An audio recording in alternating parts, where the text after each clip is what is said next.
Welcome to Aadya TV. మనతో పాటు ప్రస్తుతం ఇప్పుడు మనతో బీఆర్ఎస్ రాష్ట్ర నాయకులు మాజీ కార్పొరేషన్ చైర్మన్ ఏర్పుల నరోత్తం ఉన్నారు. ఆయన అడిగి తెలుసుకునే ప్రయత్నం మనం చేద్దాం. సార్ నమస్తే. సార్ చెప్పండి సార్, ఎట్లా చూస్తారు సార్? మళ్ళీ ఏంది వాటర్ పంచాయతీ ఏంది, కృష్ణా గోదావరి జలాల పంచాయతీ ఏంటి, మళ్ళీ మొన్ననే బంకచెర్ల ప్రాజెక్టును అడ్డుకున్న బీఆర్ఎస్, మళ్ళీ ఇప్పుడు కొత్తగా కావేరి పోలవరం అని చెప్పేసి ఇక్కడ ముఖ్యమంత్రి దాన్ని తెర మీదకి తెస్తున్నాడు. దీన్ని ఎట్లా చూస్తారు మీరు? దాంట్లో క్లియర్ కనబడుతుందంటే ఆంధ్రప్రదేశ్ అక్కడ ఉన్న బీజేపీ నరేంద్ర మోడీ గవర్నమెంట్తో కలిసి ఏంటంటే తెలంగాణకు అన్యాయం చేయాలని చెప్పేసి క్లియర్ కూర్చున్న కనబడుతుంది. బనకచెర్ల ప్రాజెక్టుకు ఆల్రెడీ బీఆర్ఎస్ పార్టీ దానికి వ్యతిరేకించింది. దానివల్ల ఏంటంటే తెలంగాణ నష్టం జరుగుతుందని చెప్పింది. కానీ ఏంటంటే మళ్ళీ పునరుద్ధం చేస్తున్నారు చంద్రబాబు నాయుడు గారు. మోడీతోని కుమ్ముక్క ఈరోజు తెలంగాణ అన్యాయం చేయడానికి జరుగుతుంది. దీంట్లో ప్రధానంగా తీసుకుంటే ఏంటంటే తెలంగాణ రాష్ట్రంలో 2 ప్రాజెక్టులు పోతాయి. ఒకటి ప్రధానంగా తీసుకుంటే కృష్ణా నది పోతుంది, గోదావరి పోతుంది. అది కృష్ణా వాటర్ యూటిలైజేషన్ ఆల్రెడీ అలాట్మెంట్లు అయిపోయినాయి, దానికి అన్యాయం చేస్తున్నారు. ఆ తర్వాత ఇప్పుడు ఏంటంటే బనకచెర్ల ప్రాజెక్ట్ తీసుకుని ఏంటంటే కావేరీ నదిని దీనికి నదులన్నీ అనుసంధానం చేస్తామని చెప్పేసి తీసుకొస్తున్నారు. దాంట్లో ఏంటంటే ఎక్సెస్ వాటర్ ఏవైతే ఉన్నాయో దాన్ని వాళ్ళు తీసుకొని పోవాలని ఆలోచిస్తున్నారు. మనకు తెలంగాణకి ఇచ్చిన అలాట్మెంట్ ఏదైతే అలాట్మెంట్లు, ఆ అలాట్మెంట్లు ఇంకా సరి అయిన రీతిలో కంప్లీట్ చేయలేదు. చేయకుండా ఏంటంటే ఈరోజు కుమ్ముక్కైతున్నట్టు కనబడుతుంది. ఆ తర్వాత తీసుకుంటే ఏంటంటే ఈరోజు తెలంగాణ రాష్ట్రం నుంచి క్లియర్గా అనాలిసిస్ లేదు. ముఖ్యమంత్రి కూడా ఏంటంటే ఆంధ్ర రాష్ట్రానికి తొత్తు కిందనే చేస్తున్నట్టు కనబడుతున్నది. ఎందుకంటే ఈరోజు ఇరిగేషన్కు సలహాదారుడు ఉన్నాడు. ఇరిగేషన్ మంత్రి ఉత్తమ్ కుమార్ రెడ్డికి అయితే ఇరిగేషన్ పైన అవగాహన లేనట్టు కనబడుతున్నది. ఆయన ప్రధాన సలహాదారు ఆంధ్ర సెక్రటరీ లాగా పనిచేసిన ఆయన సలహాదారు కింద పెట్టుకొని నీవు తెలంగాణకి న్యాయం ఎట్లా చేస్తావో క్లియర్గా అర్థమవుతుంది. దానివల్ల క్లియర్గా అర్థమవుతుంది ఏంటంటే వాళ్ళు తెలంగాణకు అన్యాయం చేయాలని చెప్పేసి క్లియర్గా చూస్తున్నారు. రైట్. ఇప్పుడు ముఖ్యమంత్రి మాట్లాడుతూ అంటాడు కదా, తెలంగాణకు నేను ఎక్కడ ఇక్కడ అన్యాయం చేస్తలేను, తెలంగాణకు చేయవలసిన అవసరం నాకేముంది, పక్క రాష్ట్రానికి నేను ఎందుకు కొమ్ము కాస్తా, ఏ విషయంలో అయినా ఏ ప్రాజెక్టు విషయంలో అయినా నా రాష్ట్రం అభివృద్ధి చెందాలి, నా రాష్ట్రానికి దక్కాలి వాటా అని చెప్పేసి నేను పోరాటం చేస్తుంటే కావాలని మీలాంటి బీఆర్ఎస్ నాయకులు కొంతమంది ముఖ్యమంత్రిని బదలాం చేసే ప్రయత్నంలో చేస్తున్నారు అని చెప్పేసి చెప్తున్నారు. ఆయన ఇప్పుడు ఏ ప్రాజెక్టు కట్టాలన్నా కానీ ముఖ్యమంత్రి ఎంతో చొరవ చూపెడుతున్నాడు కాంగ్రెస్ పార్టీ అని చెప్పేసి కాంగ్రెస్ నాయకులు చెప్తున్న మాటలు ఇవి. దీన్ని ఎట్లా చూస్తారు మీరు? ఆయన తెలంగాణకు అన్యాయం చేస్తున్న క్లియర్ కనబడుతున్నారు. ఆయన ఏంటంటే ఆయన గురువుకు ప్రధానంగా ఇవ్వాలనుకుంటున్నాం తోఫ కింద. ఆయన కుర్చీకి ముఖ్యము. ఆయన కుర్చీలో కూర్చున్నాడు అని అంటే ఆయన గురువు ద్వారా కూర్చున్నాడు. చంద్రబాబు నాయుడు గారు అది పటిలంగా ఉండాలంటే ఆయనకు ఫేవర్ చేయాల్సిందే.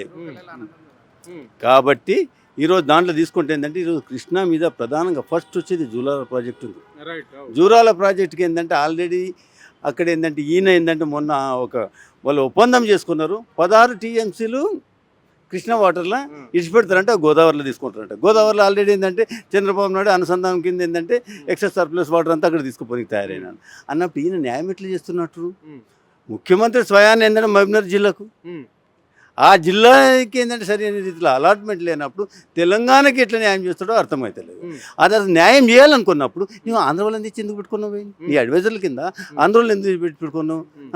తెలంగాణకి అన్యాయం చేయాలని చెప్పేసి క్లియర్ కనబడుతుంది. Okay, right. మరి ఇది ఇట్లా ఉండంగా ఇక్కడ పవన్ కళ్యాణ్ కూడా కొంచెం చవాకులు కూడా పేల్చడం అనేది జరిగింది. తెలంగాణకు ఎక్కడైనా వస్తా, యాడికైనా తిరుగుతా, ఏదైనా పోటీ చేస్తా అని చెప్పేసి కూడా ఆయన కూడా అంటున్నాడు. ఈ వ్యాఖ్యలను మీరు ఎట్లా చూస్తారు? తెలంగాణ మీ జాగిరా అని చెప్పేసి, మీ అయ్యే జాగిరా అని చెప్పేసి కూడా ఆయన వ్యాఖ్యలు చేయడం జరిగింది. ఇది ఎంతవరకు కరెక్ట్ ఇట్లాంటి వ్యాఖ్యలు చేయడం? తెలంగాణ అనేది క్లియర్గా తెలంగాణ ప్రజల జాగిరే. ఎవరో ఆంధ్రోళ్ళు వచ్చి ఈడ పెత్తనం చెలాయిస్తుంటే ఒప్పుకునేది లేదు. ఒక రాజ్యాంగం ప్రకారం ఎక్కడైనా కాన్స్టిట్యూషన్ ప్రకారం ఎక్కడైనా కాంటెస్ట్ చేయొచ్చేమో, కానీ నువ్వు చేసింది క్లియర్గా ఏంటంటే తెలంగాణకి అన్యాయం చేయని కూర్చున్నాక నీకెక్కడ రైట్ ఉన్నదిరా బాబు? రాజ్యాంగంలో రైట్ ఉండొచ్చు, కానీ నీకు నైతికంగా హక్కే లేదు. అరే తెలంగాణ గురించి ఏంటంటే 11 రోజులు దీక్ష చేసినానన్నావు. అలాంటి వాడు నువ్వు తెలంగాణకి న్యాయం చేస్తా ఈరోజు చేస్తుంటే ఎట్లా నమ్మాలి? గతంలో ఎక్కడ పోయిందిరా బాబు? తెలంగాణ నీకు ఆ రోజు గుర్తు రాలేదా? ఈరోజు కేవలం ఏంటంటే రాజకీయంగా పబ్బం గడుపుకోవడానికి వస్తున్నావు. చేతనైతే నీ ఆంధ్ర రాష్ట్రంలో సరైన రీతిలో నిలబడి అక్కడగా ఏమన్నా అయితే తెలంగాణ ప్రజలను ఎందుకు వంచిస్తారు? రైట్. అంటే ఆంధ్రప్రదేశ్ డిప్యూటీ సీఎం పవన్ కళ్యాణ్ అన్నాడు, అక్కడ నేను సీఎం కావాలని లేదు, ఇక్కడ సీఎం కావాలని నాకు లేదు, అక్కడనే దుబ్బేసిరు, ఇక్కడ నేను ఎందుకైతా. సో ఇక్కడ నా కార్యకర్తలు నన్ను పిలిచి ఇక్కడ బహిరంగ సభ పెట్టాలి అంటే 12 ఏళ్ల తర్వాత నేను ఒప్పుకున్నాను. తెలంగాణ సెంటిమెంట్ అనేది ఉంటుంది కాబట్టి ఎందుకు రెచ్చగొట్టడం అని చెప్పేసి నేను రాలేను అని చెప్పేసి ఆయన ఏపీలో ప్రెస్ మీట్లో కూడా మాట్లాడడం జరిగింది. ఈ వ్యాఖ్యలను మరి ఎట్లా చూస్తారు? అంటే ప్రజలు ఒప్పుకుంటే ఇక్కడ వచ్చి తెలంగాణ నవ సంకల్ప సభ ఏర్పాటు చేయడానికి నేను వచ్చినా అని చెప్పేసి కూడా అన్నాడు. అది జూన్ 2వ తారీఖు నాడు. దీని మీద మీ స్పందన ఏంటి? జూన్ 2వ తారీఖున తెలంగాణ ప్రజలకు ఒక ముఖ్యమైన పండుగ. అలాంటి పండుగ రోజు తెలంగాణ వ్యతిరేకమైన నువ్వు వచ్చి సభ పెడతావు అంటే నువ్వు ఎవరికి ప్రోత్సహించడానికి వస్తున్నావు? అది ఏంటంటే తెలంగాణ ప్రజలకు క్లియర్గా అర్థమైంది. నీవు రావడానికే వీల్లేదు ఒక లెక్కతోనే. తెలంగాణ ప్రజలను వంచడానికి వస్తామంటే ఏంటంటే తెలంగాణ ప్రజలు ఎవ్వరు కూడా ఒప్పుకోవడానికి రెడీగా లేరు. Okay, right. ఇంకో విషయానికి వస్తే ఇక్కడ యుద్ధ నౌక గద్దరికి కూడా ఆయన ఒక మంచి గిఫ్ట్ ఇచ్చానని చెప్పేసి చెప్పాడు, బండి కొనిచ్చానని చెప్పాడు, కారు. దీన్ని ఎట్లా చూస్తారు మీరు? ఇది వాస్తవమేనా? బండి కొనిచ్చినా అని చెప్పేసి ఈరోజు చెప్తున్నావు నువ్వు. మళ్ళీ బండి కొనిచ్చినప్పుడు ఆ రోజు ఎక్కడ పోయింది? ఈరోజు ఎందుకు అవసరం వచ్చింది? బండి కొనిచ్చినది లేదు ఎక్కడ కూడా. ఏంటంటే అరే మొన్న వాళ్ళ బిడ్డనే ఖండించింది, దానికి గద్దర్ బిడ్డ వెన్నెలనే ఖండించింది. బండి కొని అంటే నువ్వు పైసలతోని ప్రజలను కొనాలనుకుంటున్నావా? అరే నీకు గద్దర్ ఏంటంటే గద్దర్ సహాయం వల్లనే ఏం సాయం చేసిండు ఆయన గుండు. ఇప్పుడు అప్పుడు పటేల్ రవి కేసులు ఏంటంటే గుండు కొట్టించి చేస్తే అప్పుడు గద్దర్ మధ్యలో ఏంటంటే ఈయనను ఈ పెద్ద మనిషి అని చెప్పేసి దాని కింద అయింది. కానీ లేకపోతే అలాంటిది కాకపోతే దానికి ఏంటంటే నువ్వు చెప్తున్నావేమో అలాంటి వానికి ఏమన్నా హెల్ప్ చేసినా అని చెప్తున్నామేమో, కానీ ఆయన హెల్ప్ చేసింది లేదు. తెలంగాణ ప్రజలకు ఎట్టి పరిస్థితి అయ్యేది. ఇది పరిస్థితి. అంటే ఇక్కడ అనేకంగా ఈ ప్రాజెక్టుల విషయంలో కూడా రేవంత్ రెడ్డి మళ్ళీ తెలంగాణను ఆంధ్రకు దోచిపెట్టే విధంగానే ప్రయత్నం చేస్తున్నాడు అని చెప్పేసి కూడా ఆయన క్లుప్తంగా చెప్పడం అనేది జరిగింది. గతంలో బీఆర్ఎస్ ప్రభుత్వం ఉన్నప్పుడు మాత్రం ఇలాంటివి జరగలేదు.